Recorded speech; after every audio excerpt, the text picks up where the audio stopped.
The siege on Shanghai was the explosive first act of the Transformers Revenge of the Fallen movie, where the Autobots and humans who have been cooperating together for a couple of years now tracked Decepticons sideways and Demolisher to Shanghai and staged a siege on the city with the hopes of taking the two peaceful Decepticons down, cause they're evil. This scene is fondly remembered by a lot of people, especially some of the newer fans who grew up with the movies, cause we see some really amazing set action pieces, such as the giant Demolisher just mauling through the traffic, our first introduction of a fan favorite character being Sideways, oh and that other guy named Sideswipe, nobody cares about him, and plenty of high speed chases throughout the city, and our first look at the new Autobot cast that we'll be seeing for the rest of the film.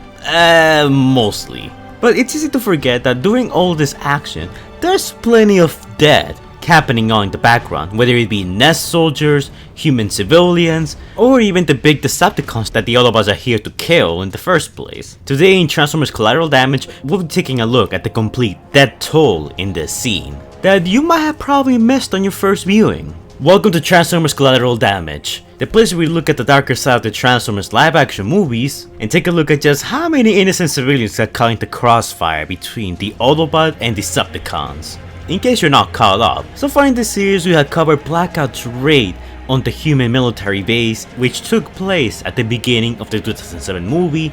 We have covered the Battle of Mission City, also from 2007. We have covered the Battle of Hong Kong from Age of Extinction. And our last episode we covered the Siege on Cybertron from the Bumblebee 2018 movie. This is the first time I'm covering Revenge of the Fallen at all, so this should be good. Link to the playlist is gonna be in the description down below, in the comments down below for you guys to check out if you're interested. This is episode 5, The Siege on Shanghai.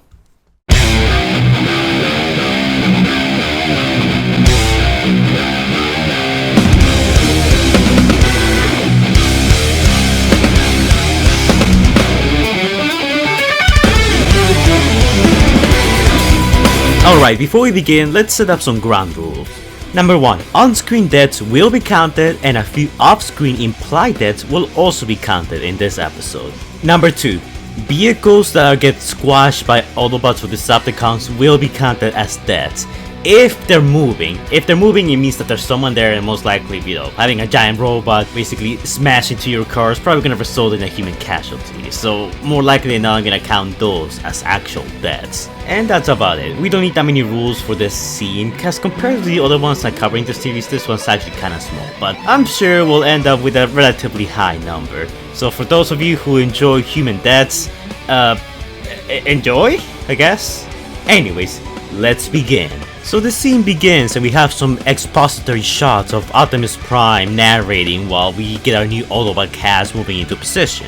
Then Ironhide shows up and does this very slow and dramatic transformation, before saying he can smell the Decepticons somehow. Not sure why beings made out of metal need to smell, but okay. So the highly trained nest soldiers slowly get closer to the Decepticon, trying to take him by surprise, even though they have helicopters and they evacuated the whole area prematurely, so not sure what kind of surprise they're expecting to give him. But then the monster makes the first move by transforming and shaking the ground, sending a bunch of debris flying towards the nest soldiers. We see one nest soldier be crippled for life as one of these giant construction tubes hit his back and presumably breaks his spine, killing him, while another one gets squashed by another falling tube.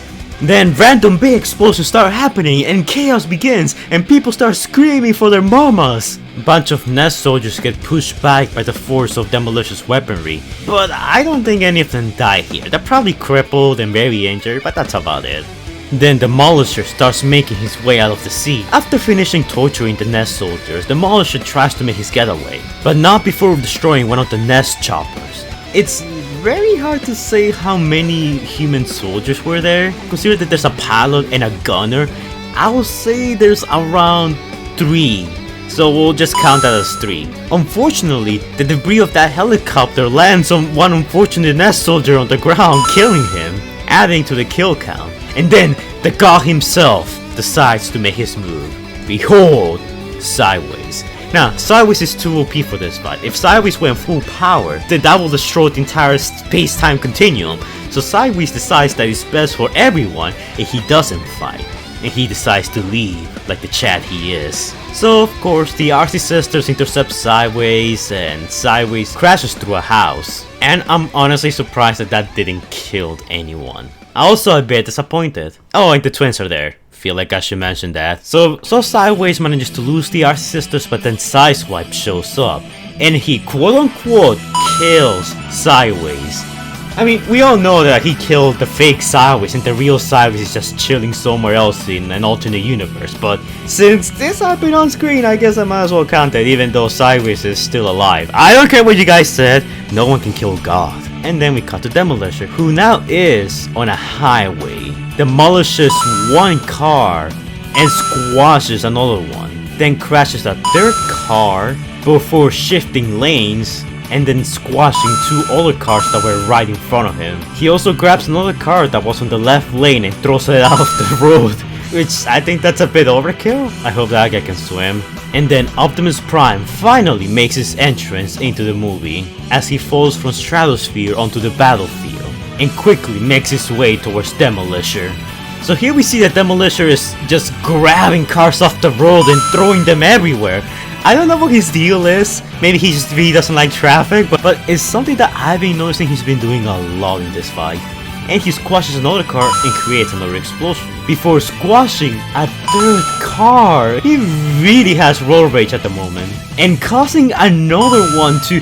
Why are people driving that way? Don't they see the giant robot coming that way? Just don't drive that way! As the police are running away, like the competent law enforcement that they are, Optimus Prime transforms and gets ready for combat. Meanwhile, Demolisher throws another car. Jesus. Okay, maybe Demolisher has some more kills than I initially thought. Like, going through this, I was thinking, oh, Demolisher just throws like one car and probably squashes like 2 or 3. Nah, he actually openly is killing humans, which is a very Decepticon thing to do, but on my first viewing, I never noticed how much destruction he's causing in the background. In this scene, there are 2 more cars that are falling off the bridge, and there's another one that's about to be caught up between Optimus Prime and Demolisher. Now, that car just got sent flying, but if you look closely, there's another car under it. So 2 more cars get sent flying away. And before you say, fire, look, if cars get thrown away, then maybe they can still, the people inside can still survive. I mean, yeah, sure, but these guys are flying.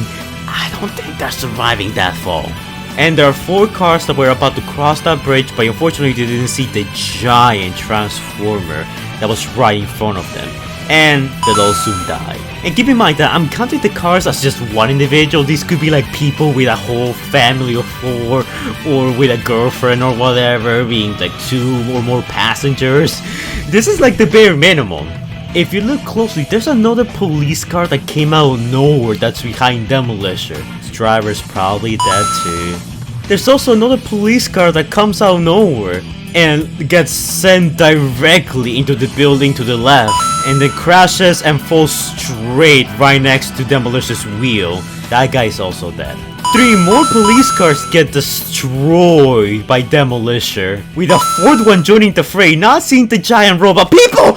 It's a giant robot! It shakes the ground when it moves! Why are you driving towards this direction? Just don't go that way! And a 5th poor motor taxi gets destroyed, with 2 more cars being sent flying, crashing, partly flying I guess, and another police car flying away. Eventually, Ironhide, who's tired of just sitting back and not doing anything since the beginning of the sequence, finally decides to show up and lend Prime a hand. Some more random Michael Bay explosions happen in the background, and Optimus Prime begins fighting Demolition.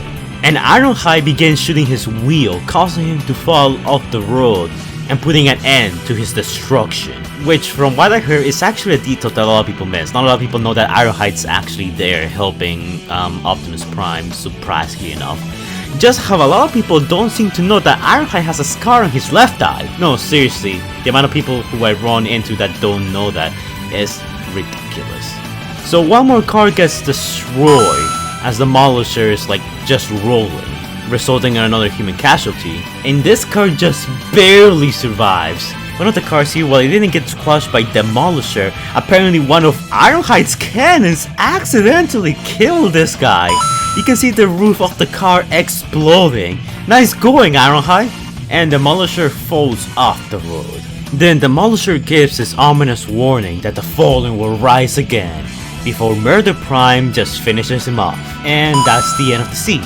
Anyways, our final tally is 32 civilian deaths, 6 Nest soldiers, and 2 Decepticons, leaving our total number to be 40 kills. Which, going to this, I already knew it was gonna be probably the lowest number of this entire series. I mean, we might get lower in the future, but I'm actually quite surprised that we got 40, kills in total. Because in that scene, unless you're not paying attention, you can easily forget all the random civilians that are just dying in the background. Our first place is still being held off by the Blackout Raid from the first movie, followed up by the Hong Kong battle from Age of Extinction, and then followed up by the siege on Cybertron from the Bumblebee movie. While the battle in Mission City had around 51 kills, this one was just 11 kills short of that battle.